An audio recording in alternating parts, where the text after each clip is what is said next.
Assalamualaikum dan salam sejahtera.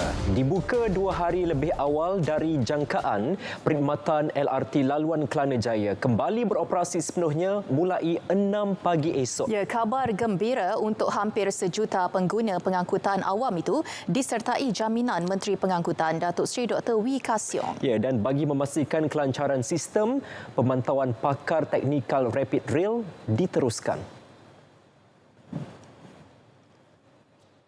Kementerian Pengangkutan Malaysia dengan sukacitanya ingin memaklumkan bahawa perkhidmatan LRT Laluan Kelana Jaya akan kembali dibuka sepenuhnya kepada pengguna mulai esok Isnin 14 November 2022 jam 6 pagi. Pengoperasian semula ini juga adalah 2 hari lebih awal daripada yang dijangkakan. Datuk Seri Dr. Wee juga meminta prasarana untuk terus menyediakan bas perantara di stesen terpilih sebagai langkah persediaan. Pampasan tiket selama 7 hari tetap diberikan walaupun pemberhentian perkhidmatan adalah selama 5 hari. Siang tadi, beliau meninjau pengoperasian LRT Laluan Kelana Jaya diiringi Wakil Prasarana dan Agensi Pengangkutan Awam Darat APAD.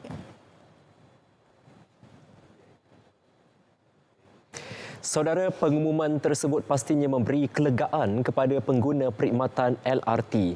Ini pandangan yang disuarakan mereka.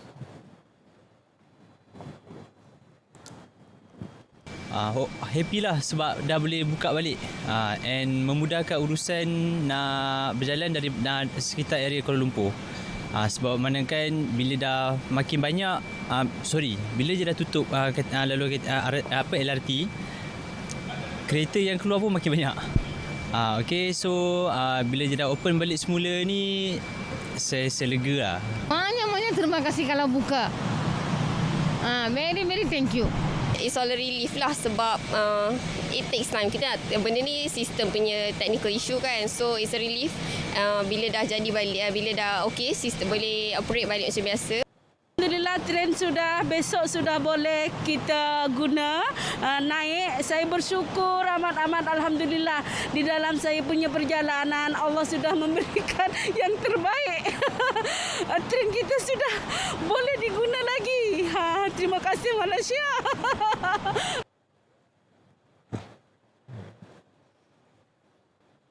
Sementara itu, Perdana Menteri mengarahkan Kementerian Pengangkutan untuk menjalankan siasatan menyeluruh bagi mengenal pasti punca kejadian menerusi penubuhan jawatan kuasa khas. Kejadian itu adalah kali kedua berlaku semasa beliau menjadi Perdana Menteri dan beliau tidak mahu perkara sama berulang kerana menyusahkan pengguna pengangkutan awam. InsyaAllah saya dah beri arahan kepada Menteri Pengangkutan bahawa perkara yang sama tidak boleh berlaku di masa-masa akan datang. Yang kita akan siasat bukan saja dari segi punca kerosakan, tapi kita akan siasat secara menyeluruh lah. Kenapa perkara ini berlaku sewaktu kempen sedang berjalan. Sebelum ini, prasarana mengumumkan perkhidmatan LRT antara stesen Kelana Jaya dan Ampang Pak digantung 7 hari bermula 9 November lepas, susulan perkhidmatan yang didapati tidak stabil.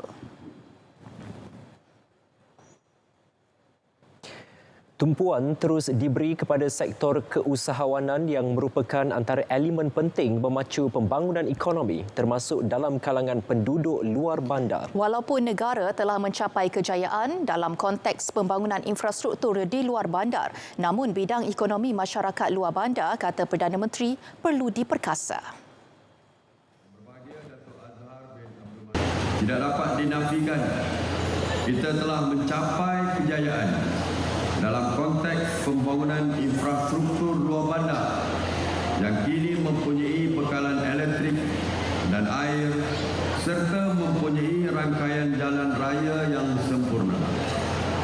Kita juga telah melahirkan anak-anak luar bandar yang berjaya dalam pelbagai bidang dengan membelanjakan berbilion ringgit saban tahun bagi memastikan kawasan dan masyarakat luar bandar dimajukan di seluruh negara. Usaha memperkasa masyarakat luar bandar itu juga, menurut Datuk Seri Ismail Sabri, adalah selari dengan matlamat aspirasi dalam dasar pembangunan luar bandar, iaitu wawasan luar bandar yang sejahtera, inklusif, mampan dan holistik menjelang 2030.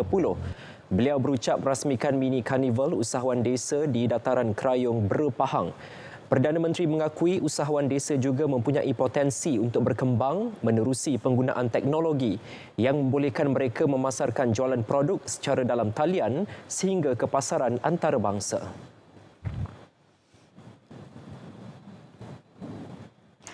Dalam pada itu, Datuk Seri Ismail Sabri mahu kehidupan rakyat Bera terus dipertingkat dengan kepelbagaian bentuk ekonomi. Untuk itu, sokongan rakyat diperlukan bagi meneruskan agenda kemajuan yang ingin dibawanya. Menurut beliau, kampung tradisi antara fokus utamanya dalam membangunkan kawasan luar bandar.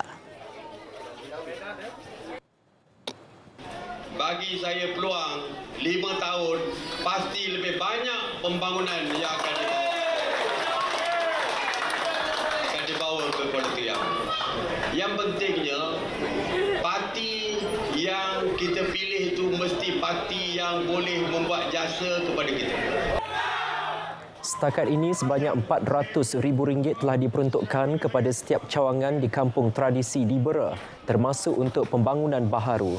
Beliau berkata demikian ketika berucap di program Ramah Mesra bersama penduduk kampung Kuala Triang di bilik gerakan Kampung Kuala Triang Bera. Sebelum itu, beliau sempat meluangkan masa bersama penduduk di kampung Imam Sulong Bera. Hadir sama calon Barisan Nasional Dun Guai, Datuk Sabariah Saidan.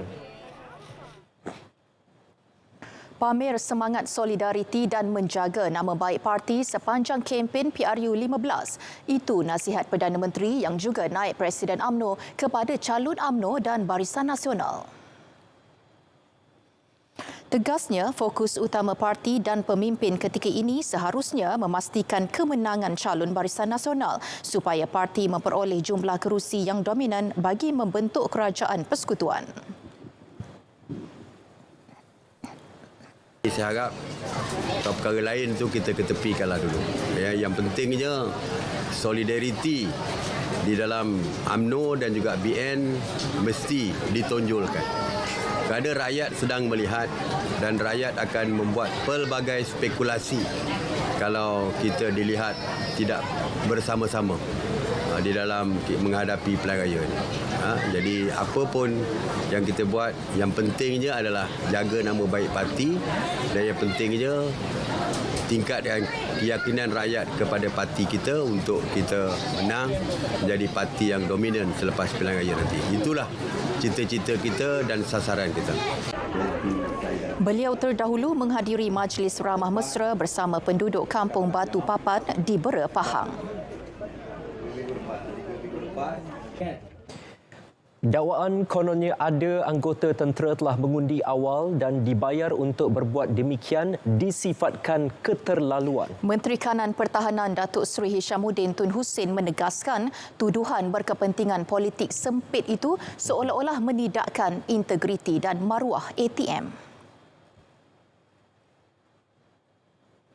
Takkanlah maruah dan nilai anggota kita ni setakat RM300.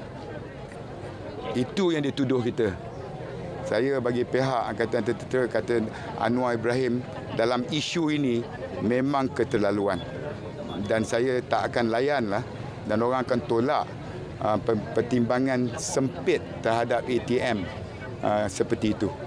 Saya sebenarnya marah dan saya dapat feedback daripada ATM pun ramai anggota kita marah.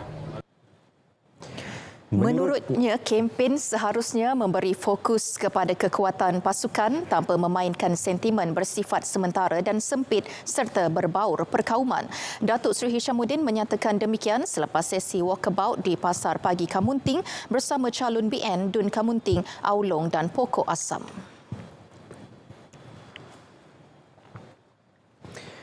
Menjelang hari pengundian awal PRU ke-15 Selasa ini, seramai 146,737 anggota Angkatan Tentera Malaysia ATM serta pasangan bakal menunaikan tanggungjawab masing-masing. Mereka akan mengundi di 153 pusat yang diwartakan SPR sebagai pusat pengundian awal. Kenyataan Panglima Angkatan Tentera Jeneral Tan Sri Afendi Buang menyebut menjadi harapan ATM agar proses pengundian berjalan lancar.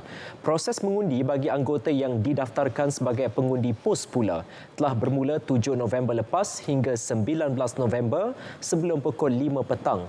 Dalam pelaksanaan PRU ke-15 terutama pada 19 November, ATM juga bersedia menghulurkan bantuan kepada SPR, pihak berkuasa tempatan dan awam dalam memastikan perjalanan proses pengundian di seluruh negara berjalan lancar.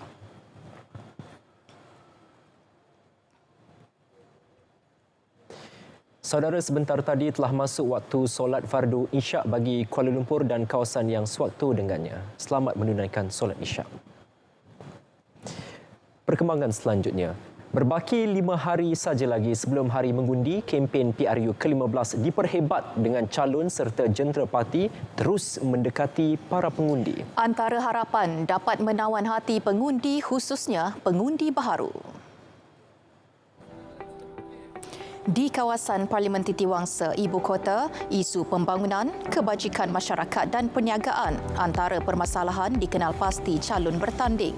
Isu berkaitan pembangunan semula rumah bangsa Perbadanan Kemajuan Negeri Selangor PKNS di Kampung Sungai Baru dan Jalan Berkeliling, pasar di Jalan Raja Bot, Caukit serta pasar di Kampung Datuk Keramat turut menjadi perhatian calon.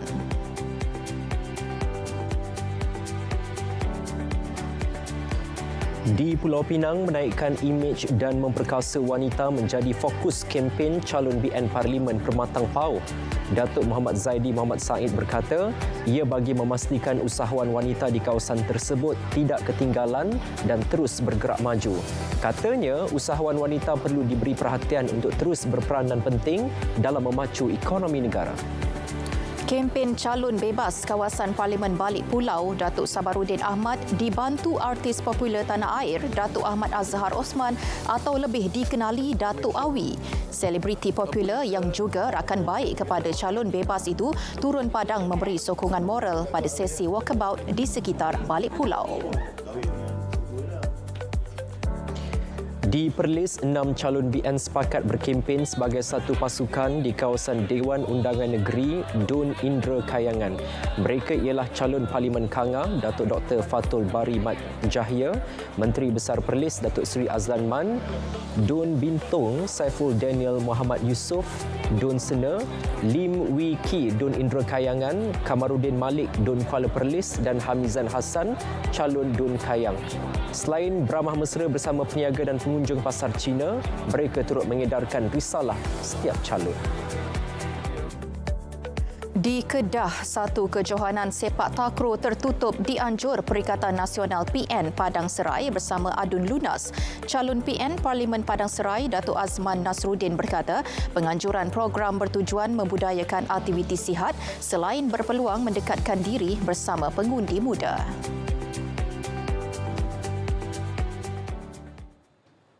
Di Parlimen Rembau, calon BN Datuk Seri Muhammad Hassan terus mempergiat kempen secara bersemuka.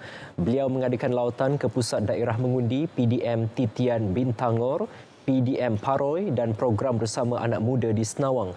Beliau beramah mesra dan mendengar permasalahan pengundi di kawasan tersebut. Selain kempen secara fizikal, beliau turut memanfaatkan platform media sosial.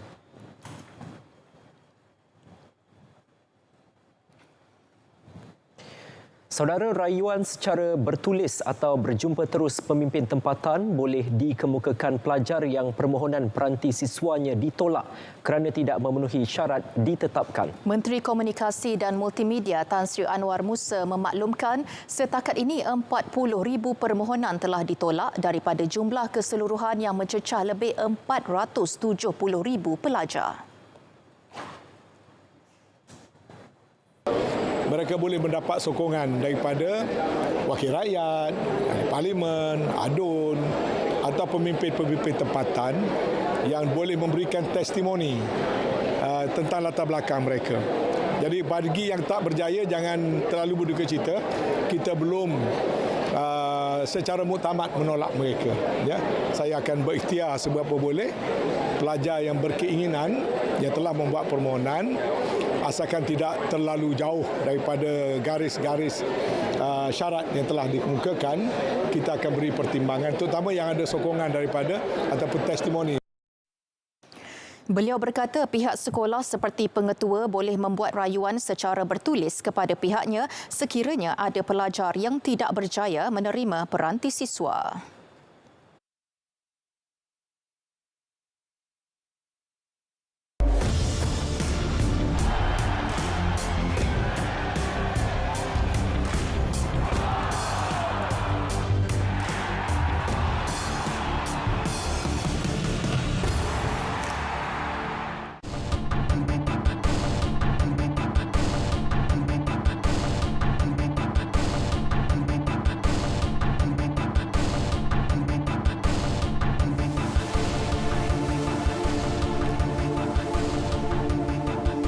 Dagangan Bursa Malaysia dijangka lebih tinggi minggu depan didorong kemasukan semula pelabur global ke pasaran. Naib Presiden Penyelidikan Equity Rakuten Trade Sdn Bhd, Tong Pak Leng berkata, indeks penanda aras FBM KLCI diunjur berlegar antara 1,460 mata dan 1,480 mata. Sokongan daripada institusi asing dijangka melonjakkan bursa tempatan dengan momentum belian berterusan minggu depan. Sementara itu, rakan kongsi pengurusan SPI Asset Management, Stephen Ines berkata, saham-saham yang diniagakan di Bursa Malaysia meningkat minggu ini susulan inflasi Amerika Syarikat pada Oktober 2022 lebih rendah daripada unjuran. Data ekonomi Malaysia yang positif pada suku ketiga 2022 turut menyumbang kepada kenaikan minggu ini. Bagi minggu depan, perhatian pelabur dijangka tertumpu kepada langkah pelonggaran kuarantin untuk pengembara dan pemansuhan penggantungan penerbangan oleh China. Sementara itu, ringgit katanya dijangka mengukuh berbanding dolar minggu depan berikutan kekurangan data untuk menunjukkan negara maju itu akan meraih hasil memberangsangkan bagi mendorong pergerakan mata wangnya. Perkembangan membabitkan perubahan dasar sifar COVID-19 China akan turut menjadi pemacu utama pergerakan ringgit. Mata wang tempatan itu diramal diniagakan dalam julat 4.60 berbanding dolar minggu depan. Bagi perbandingan mingguan, ringgit naik 2.65% kepada 4.62 berbanding dolar Jumaat lalu daripada paras 4.74 minggu sebelumnya. Manakala berbanding mata wang utama lain, ringgit kebanyakannya diniagakan lebih rendah. MIDF Research menaikkan unjuran pertumbuhan keluaran dalam negara kasar KDNK Malaysia bagi 2022 kepada 8% daripada 6.6% sebelum ini susulan pengembangan ekonomi suku ketiga yang lebih kukuh.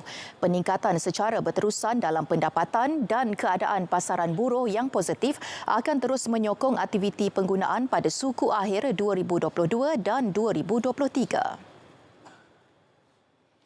Bagaimanapun, firma penyelidikan itu juga kekal berhati-hati terhadap pertumbuhan ekonomi Malaysia yang mungkin dipengaruhi ketidaktentuan luaran. Tempahan baharu dan pesanan ekspor yang menyumbang kepada penyusutan dalam indeks pengurus pembelian pembuatan menunjukkan tanda-tanda permintaan yang perlahan. Di peringkat domestik, keputusan PRU15 bakal menentukan magnitud risiko politik kepada ekonomi Malaysia. Mengulas prestasi ekspor bagi suku ketiga, jelasnya peningkatan ketara dilihat dalam sektor perkhidmatan yang mencatat pertumbuhan 77% tahun ke tahun didorong peningkatan aktiviti dalam sektor pelancongan.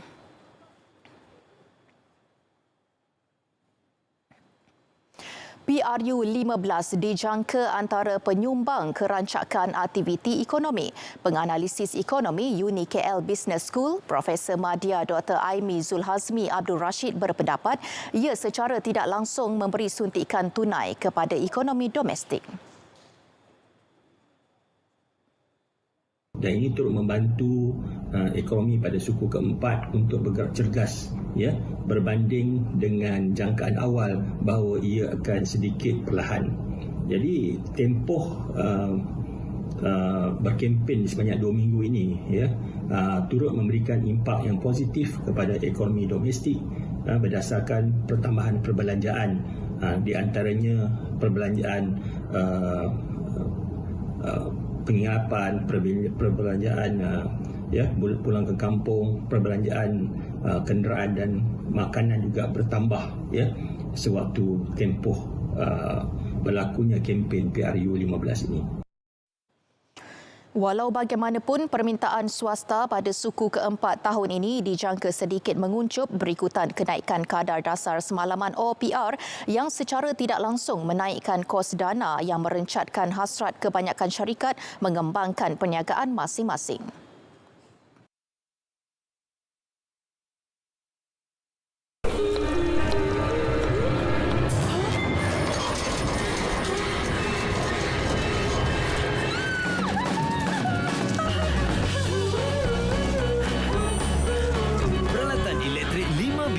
Memberikan penjimatan 5 bintang.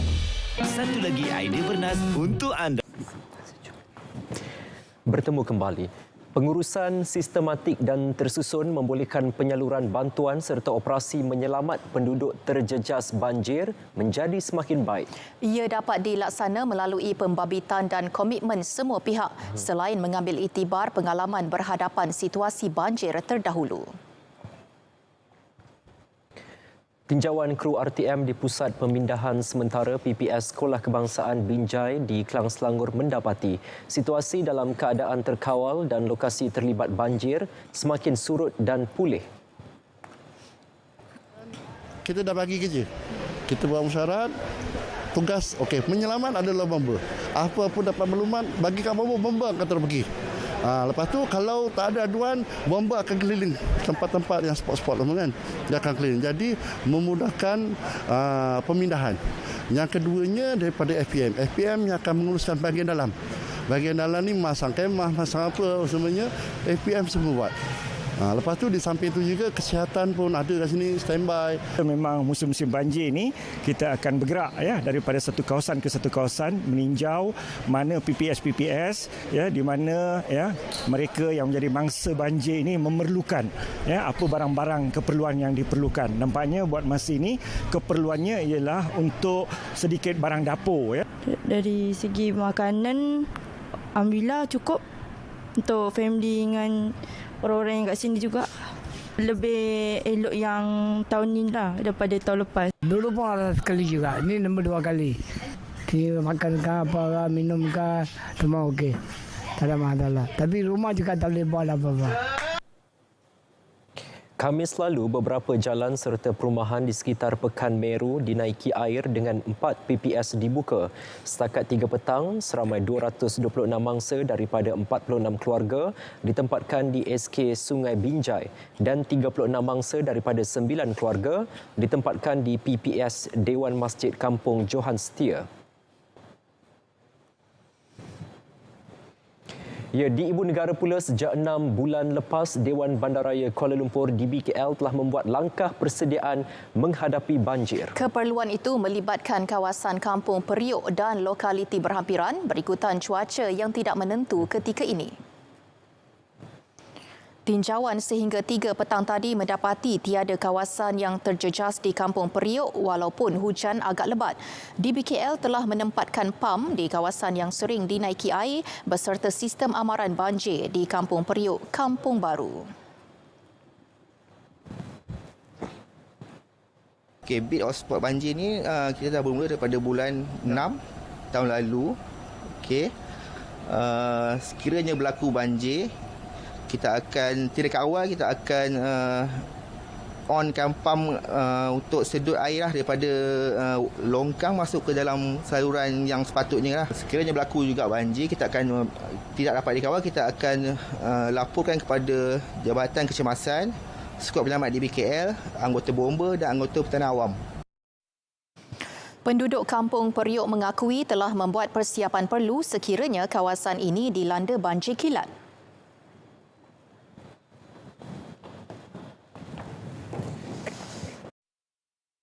Tahun yang lepas pun 2 kali. Yang tinggi lah. Kalau sikit-sikit dah selalu dah. Dah biasa je nak air. Tapi kalau yang 3-4 jam hujan, memang harus. Kita dah tahu dah standby lah. memang naik-naik jawabnya. Sebelum apa-apa kita naikkan barang, susun dulu. Kalau tidak nanti masalah juga, nak kena menyuci, basuh semua tu biasalah. Setiap kali hujan, memang kita orang yang biasa duduk kat sini akan tengok berdasarkan air longkang lah. Kalau longkang tu tak berjalan laju, mana air dah naik paras tangga ni, memang kita bersiap lah. Terdahulu, Jabatan Pengairan dan Saliran JPS mengeluarkan amaran hujan lebat dan banjir kilat. Penduduk dinasihat berwaspada dengan sebarang kemungkinan.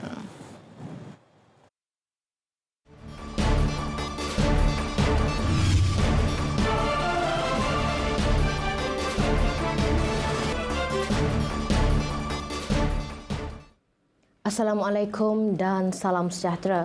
Paparan imej satelit semasa masih lagi menunjukkan kelompok awan aktif membawa hujan yang masih lagi meliputi hampir sebahagian besar semenanjung Malaysia.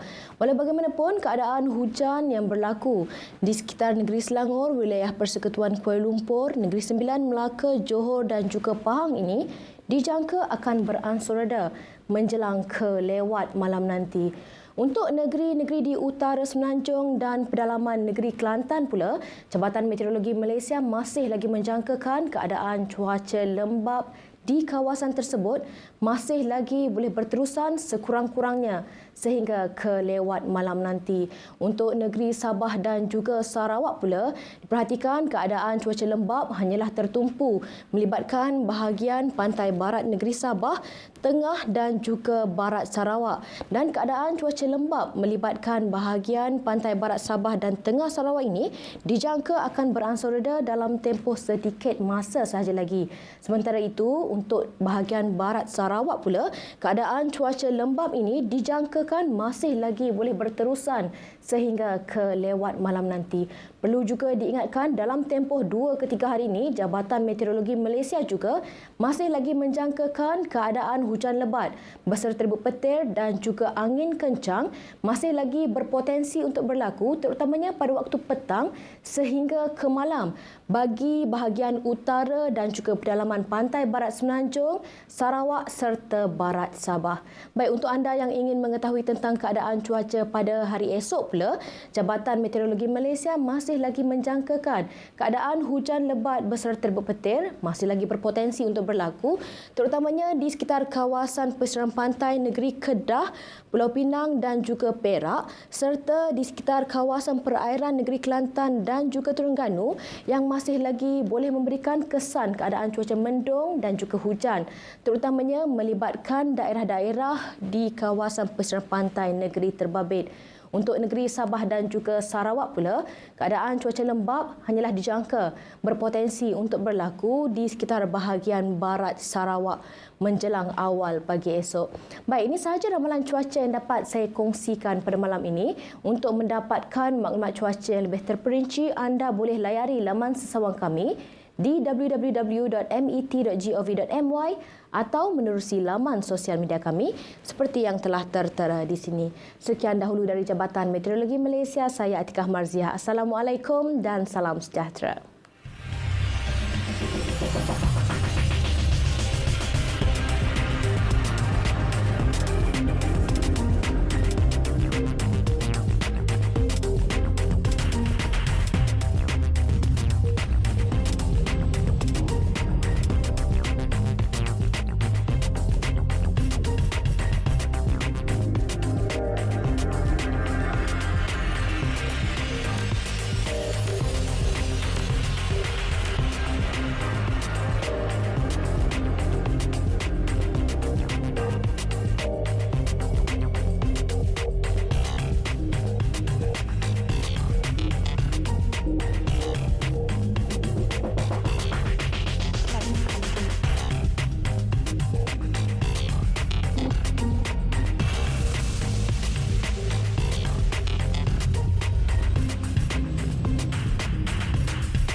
bertemu kembali. Saudara, berita perdana diteruskan dengan edisi sukan malam ini bersama Nazri Fahmi Syukri. Silakan.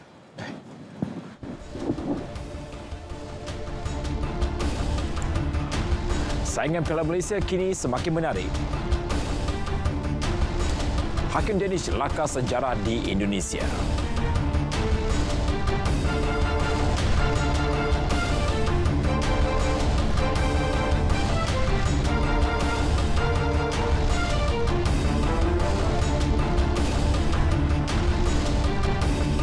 Assalamualaikum dan salam sukan untuk semua. Kita mulakan dengan perkembangan Piala Malaysia terlebih dahulu.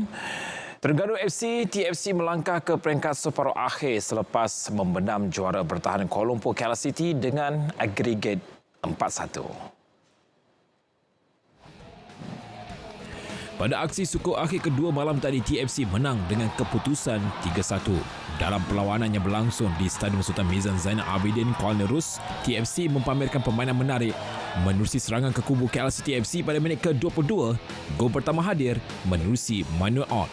Anak buah Boyan Horak kemudiannya berhasil menemui jaringan penyamaan menerusi Muhammad Hakimi Azim Rosli di minit terakhir separuh masa pertama untuk kedudukan terikat 1-1. Bagaimanapun tuan rumah kembali mendominasi permainan menerusi jaringan KPCC pada minit ke-63 dan Kepa Sherman. Tamat permainan, TFC sah menempah aksi di peringkat separuh akhir dan bakal bertemu juara 33 kali Piala Malaysia, Selangor.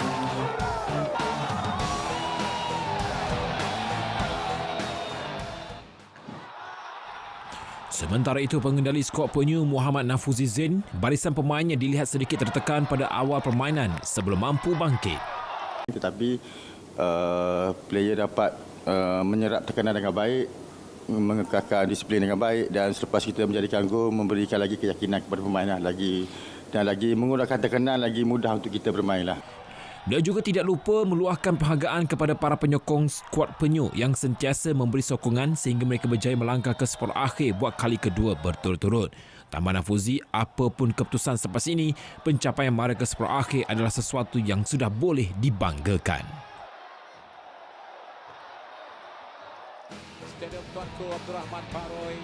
Dalam satu lagi pertembungan, Selangor FC turut melangkah ke separuh akhir walaupun selepas terikat 2-2 menentang Negeri Sembilan FC pada aksi suku akhir kedua. Keputusan itu menyaksikan Direct Giant menang dengan agregat 4-2. Dalam perlawanan yang berlangsung di Stadium Tuanku Abdul Rahman Paroi Negeri Sembilan, Selangor FC yang menang 2-0 pada suku akhir pertama di Petaling Jaya minggu lalu bermula agresif dan menjadikan gol pembukaan pada minit ke-10 menerusi penyerang Brazil Harrison Cayon. Skuad Jam berjaya menyamakan kedudukan pada minit ke-24 hasil sepakan penalti yang disempurnakan Matthew Alves Leandro. Pasukan pelawat menambah gol kedua menerusi jaringan pertahanan tengah Yazan Muasa Al-Arab pada minit ke-45. Sebelum separuh masa pertama tamat, Negeri Sembilan FC kembali mengikat kedudukan menerusi sentuhan ketua pasukan Muhammad Zakwan Adaha Abdul Razak. Memasuki babak kedua perlawanan, kedua-dua pasukan dilihat berusaha menambah jaringan, namun kedudukan 2-2 kekal sehingga WC penamat. Selangor dijadual menentang TFC bagi aksi separuh akhir pertama pada 16 November ini. Selangor melangkah ke peringkat separuh akhir. Saingan Piala Emas Raja-Raja. Pasukan Selangor berjaya menambahkan penantian hampir 25 tahun apabila menjulang trofi berkenaan dengan menewaskan PDRM dengan kemenangan 3-2.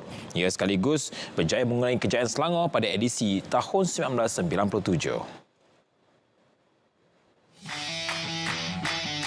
Dalam saingan yang berlangsung di Stadium Majlis Bandaraya Petaling Jaya, menyaksikan Selangor terlebih dahulu membuka jaringan menerusi Muhammad Adi Muzahir pada minit ketiga.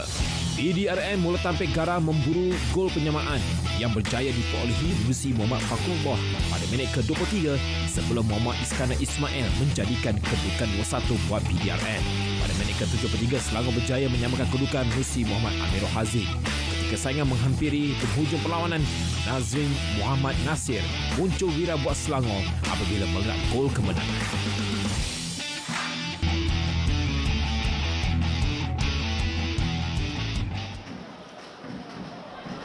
Sementara itu, pengendali Selangor Saiful Nizam Abdul Kamis akui bakat daripada Akademi Bola Sepak Negara Mokhtar Dahri AMD banyak membantu pasukan menjulang Piala Emas Raja-Raja edisi ke-100 tersebut. saya berbangga sebab satunya adalah talent daripada AMD. Saya ada 5 player daripada umur yang 18 tahun. 5 tahun itu player yang Johan Pele Belia, dan kami campur kali dengan pemain Presiden Cup, dan tak ada isu, tak ada kata siapa, semua membantu, dan cuma saya bangga pemain AMD yang ada sini ada yang kualiti. Selaku juara, Selangor membawa pulang RM50,000 trofi, pingat dan syilik emas, manakala PDRM membawa pulang RM30,000 berserta pingat. Kita balik pula ke perkembangan sukan rugby. Rugby Piala Agong, penyandang juara Terengganu terus mengekalkan momentum kecemerlangan apabila mengkail rekod tanpa kalah di peringkat kumpulan untuk melangkah ke peringkat sukuk akhir setelah menafikan Melaka di laman sendiri dengan kemenangan 78 berbalas 3. Beraksi dalam hujan lebat nyata bukan halangan buat Terengganu.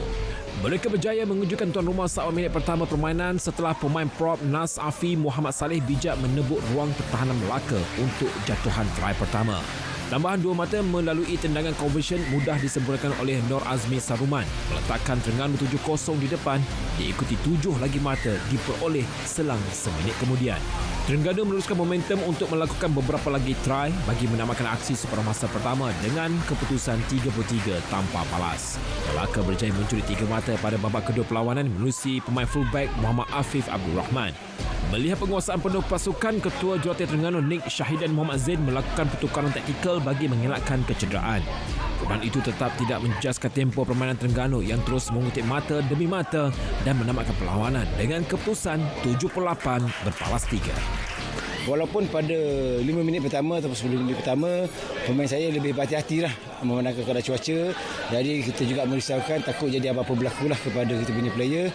Tapi Alhamdulillah tiada kecederaan yang berat dan bermain dengan baik dan mendapat kejayaan yang cemerlang. Terengganu bakal bertemu Perlis pada aksi separuh akhir 26 November ini. Kita balik pula ke perkembangan sukan pemotoran.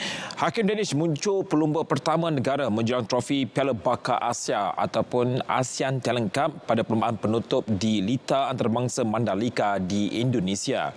Danish mengumpul 187 mata keseluruhan untuk menewaskan pelumba dari negara Jepun iaitu Shinja Izawa. Pada perlumbaan ke-6 yang memiliki 16 pusingan, Danish berjaya menaiki podium di tempat kedua dengan pelumba Indonesia Veda Iga Pratama muncul juara bagi pusingan berkenaan. Namun keputusan berkenaan sudah cukup buat pelumba 15 tahun berkenaan mengenepikan pesaing terdekat Izawa dengan kelebihan 10 mata. Danish dilombakan selaku juara keseluruhan selepas menaiki 7 podium dan 4 juara pusingan. Ini adalah kemenangan sulung buat pelumba negara sejak perlombaan itu diperkenalkan pada tahun 2014. Pelari dari Kenya mendominasi kategori maraton penuh terbuka lelaki dan wanita 42 km dan dalam larian Kuala Lumpur Standard Chartered Marathon KLSCM 2022 yang berlangsung edisi ke-12 di Kuala Lumpur. Johan terbuka lelaki menjadi milik Moses Kipto Kurgat dengan catatan masa 2 jam 11 minit 6 saat, manakala Johan terbuka wanita pula dirangkul oleh Selmit Nyawira Muriuki yang mencatat masa 2 jam 44 minit 16 saat. Lebih daripada 34,000 peserta membanjiri dataran Merdeka selepas 2 tahun penganjurannya terpaksa ditangguh berikutan pandemik COVID-19. KLSCM 2022 berlangsung selama 2 hari melibatkan beberapa jalan utama sekitar ibu kota, antaranya Lebuh Raya bertingkat Ampang Kuala Lumpur Akleh dan Lebuh Raya Duta Ulu Kelang. Pengarah urusan dan Ketua Pegawai Eksekutif Standard Chartered Malaysia, Mark Jenin, yang ditemui berkata penganjuran KLSCM 2022 kali ini mendapat sambutan yang baik. It's all constrained by the capacity, right? So, I know there's a lot of demand for more and more runners, and we'll work with Trigo, the organisers, to manage the numbers. But if I can, I will have as many as possible. It's just that we also have to think about safety concerns and regulations. Dalam pada itu, bagi kategori maraton penuh lelaki dan wanita, warga negara Malaysia dimenangi S. Apu Vashantan dan Nur Amarina binti Musa.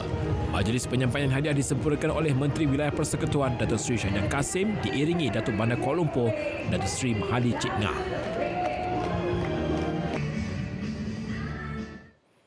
Kita balik pula ke aksi Liga Perdana Inggeris. Arsenal kini boleh merasa selesa menjalani tempoh rehat Piala Dunia selepas menundukkan Wolves 2-0 di tempat lawan.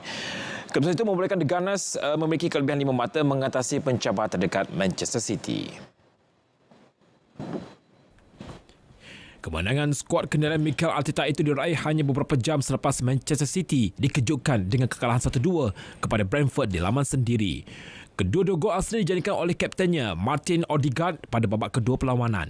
Dengan prestasi konsisten yang dipamerkan anak buah Mikel Arteta pada musim ini, ia dilihat peluang terbaik buat klub itu untuk merampas trofi Liga Perdana Inggeris. Arsenal tidak pernah memenangi Liga sejak musim 2003-2004 dan gagal berada dalam kelompok 4 teratas sepanjang 6 musim lalu.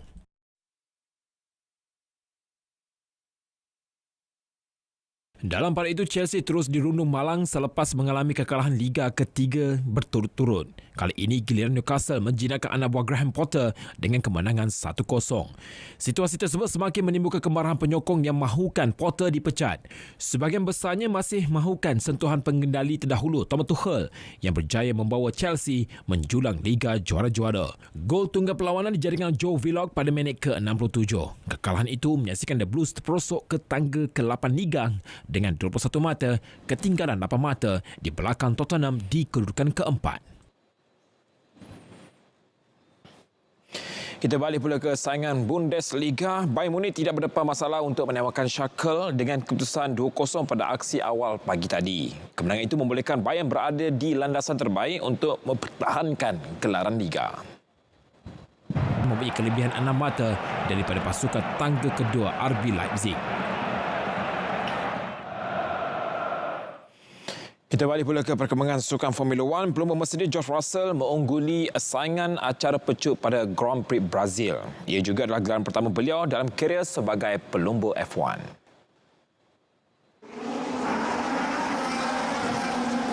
Kemenangan itu membolehkan beliau meraih petak pertama bagi memulakan perlombaan utama pada awal pagi esok.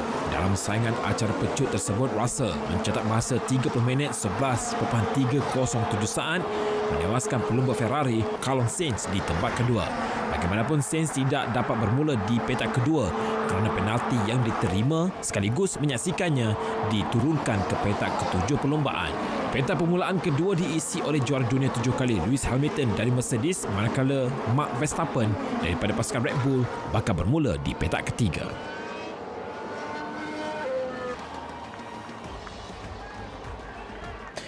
Edisi Sukan 13 November 2022 berakhir di sini. Saya Nazif Ahmed Syukri, kembali semula bersama Andy dan Fahatul.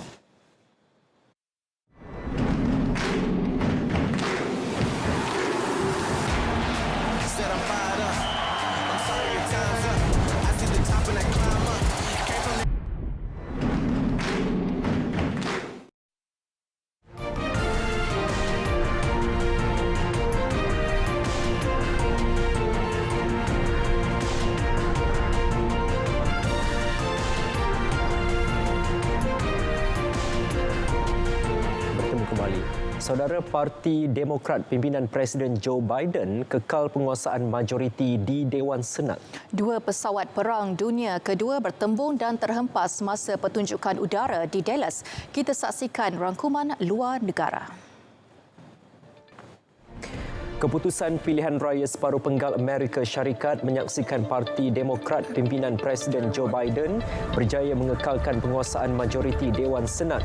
Keputusan tersebut menafikan ramalan awal penguasaan Parti Republikan yang dilihat cuba memanfaatkan sentimen semasa, didorong keadaan inflasi yang melonjak dan populariti Biden yang semakin lemah. Kemenangan itu mengesahkan kawalan Demokrat di Dewan Senat kerana naib Presiden Kamala Harris boleh memecah undian seri jika Dewan terikat sama rata 50-50. Donald Trump dijangka mengumumkan bakal bertanding pada pilihan raya Presiden Amerika Syarikat Selasa ini. Bagaimanapun, sekutu lamanya menasihatkan agar menangguh terlebih dahulu langkah itu sehingga keputusan pemilihan penentu Dewan Senat di Georgia dimuktamadkan Disember depan. Penasihat bekas Presiden itu, Jason Miller, dalam satu wawancara memberitahu Trump tetap bersemangat dan teruja mengumumkan keputusan itu kepada penyokongnya. Dua pesawat era Perang Dunia Kedua bertembung terbang dan terhempas semasa pertunjukan udara di Dallas. Nahas melibatkan pesawat bersejarah Boeing B-17 Flying Fortress dan Bell P-63 King Cobra. Namun tiada perincian mengenai jumlah mangsa didedahkan setakat ini. Pentadbiran Penerbangan Persekutuan FAA dan Lembaga Keselamatan Pengangkutan Kebangsaan telah melancarkan siasatan terperinci insiden yang berlaku di lapangan terbang eksekutif dan Dallas itu. Sekurang-kurangnya 20 terbunuh dan 6 cedera selepas sebuah bas mini terbabas ke dalam terusan di utara Mesir. Bas membawa puluhan penumpang itu terbabas ke dalam terusan Mansuria selepas pemandu hilang kawalan. 18 ambulans dihantar ke lokasi kejadian untuk mencari mangsa yang terselamat. Mesir terkenal dengan sistem pengangkutan yang lemah dengan 56,789 kematian akibat kemalangan jalan raya pada 2020.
Memastikan genre irama tradisional kekal relevan, Datuk Seri Siti Nurhaliza mempersembahkan beberapa lagu seperti Pantun Budi dan Yang Maulai dalam konsert Music of the Soul Siti Nurhaliza yang berlangsung selama 2 hari minggu lalu. Konsert yang turut menampilkan penyanyi legenda Datuk Awi itu meriah dihadiri lebih 3,000 penonton. Tak pernah lagi kan Datuk Awi menyampaikan lagu tradisional dalam dirakam, dan saya rasa itu antara irama tradisional yang untuk Abang Awi sangat sesuai kan, dan nampak gaya dia try nak buat lenggok tu kan. Jadi dan sedap. Memukau 3,000 penonton bukan sahaja dengan busana bernilai RM235,000, malah persembahan Datuk Seri Rosa di konsert Rosa 25th Shiny Years cukup memukau. Penampilan penyanyi Yudika dan Hel Husaini sebagai artis undangan memberi impak berganda buat konsert tersebut.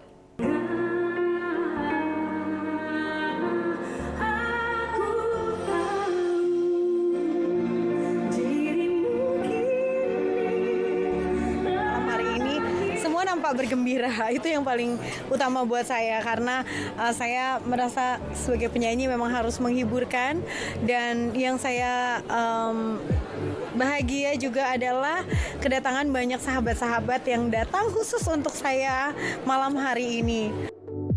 Memilih usahawan selebriti Datuk Seri Vida tampil dalam single terbaharunya Swipe bukan bertujuan menumpang populariti. Malah jelas penyanyi hip-hop Alif, pemilihan tersebut dibuat atas kesesuaian suara Vida. Dan hasilnya lagu itu kini tular tanpa dikaitkan dengan nama usahawan tersebut.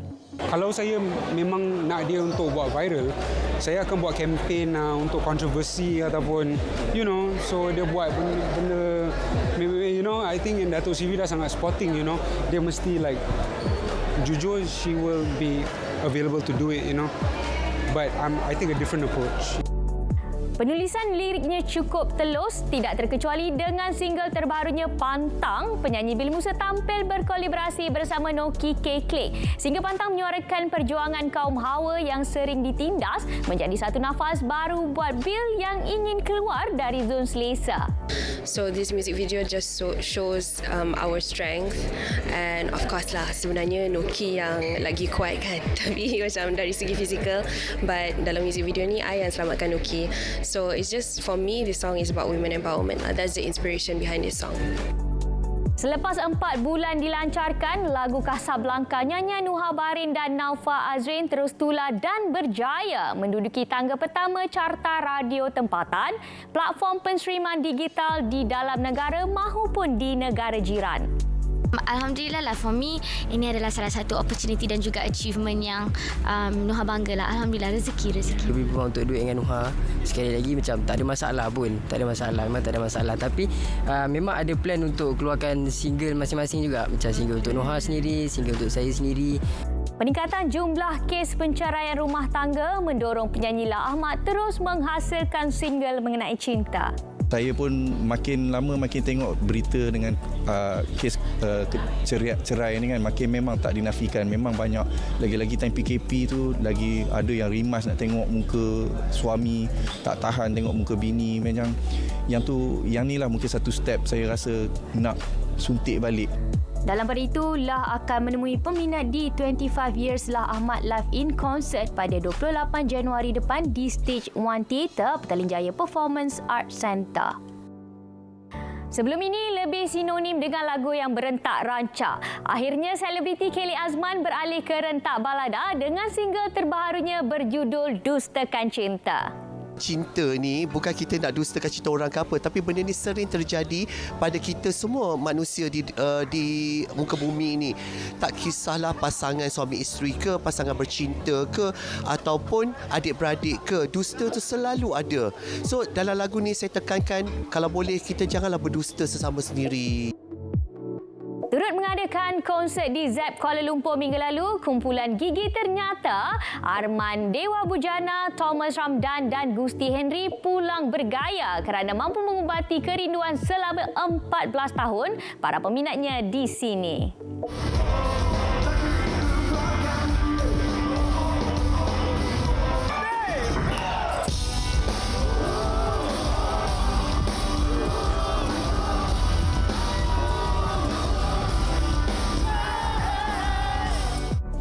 Meski hanya mempromosikan konsertnya di laman sosial sendiri, kebanjiran hampir 5,000 pengunjung di konsert Hujan Rumah Kita Sabtu lalu ternyata membuktikan kumpulan hujan itu berada dalam kelas tersendiri. Sebanyak 34 lagu popular mereka didendangkan kepada peminat dalam persembahan 3 jam itu. Antara lagu yang dipersembahkan Pagi Yang Gelap, Dugaannya, Obsesi, Kotak Hati, Kuala Lumpur dan Aku Skandal.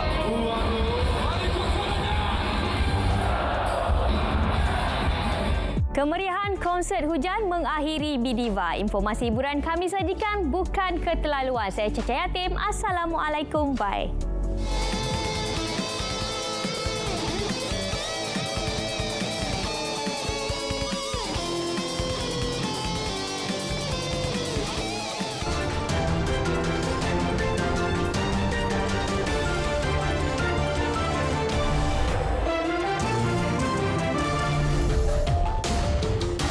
Farah, sejauh mana Farah sanggup untuk melakukan aktiviti ekstrim? Berani tak?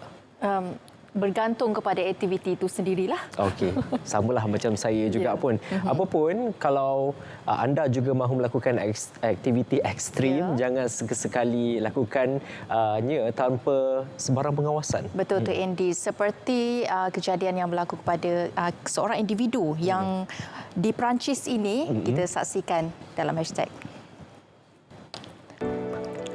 Seorang pendaki gunung memuat naik rakaman video. Beliau sedang selesa berbaring dalam buaian yang tergantung beribu-ribu kaki di udara dan dikelilingi gunung. Kejadian berlaku di Painis, Spanyol itu. Merupakan lokasi banjaran gunung melintasi sempadan Perancis dan Spanyol dengan jarak hampir 500 km. Gunung ini mencapai ketinggian maksimum 3,404 meter atau 11,168 kaki di puncak Aneto. Individu ini kelihatan sedang beriadah di atas buaian yang diikat pada puncak dua batu gunung tinggi sambil mengendalikan kameranya. Aksi ini nampak menggerunkan, namun keindahan pemandangan gunung dilitupi salji sangat mengagumkan.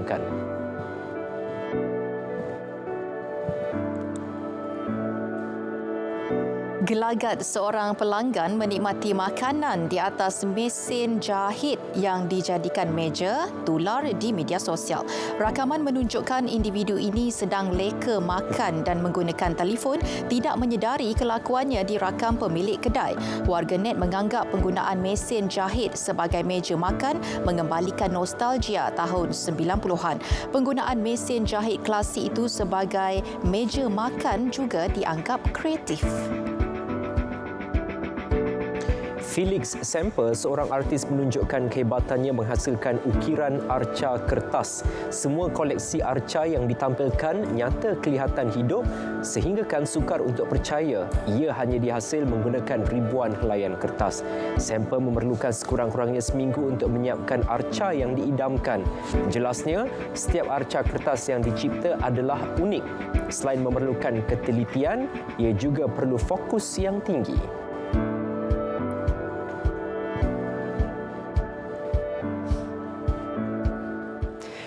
Saudara, berita perdana Ahad 13 November 2022 berakhir di sini. Dapatkan perkembangan sahih sepanjang masa melalui portal berita.rtm.gov.my. Ya, yang sahih di RTM dan #MyPRU ke-15. Ya, saksikan naratif khas PRU 15 selepas ini bersama Menteri Komunikasi dan Multimedia Tan Sri Anwar Musa. Dengan itu, Assalamualaikum. Dan kita jumpa lagi.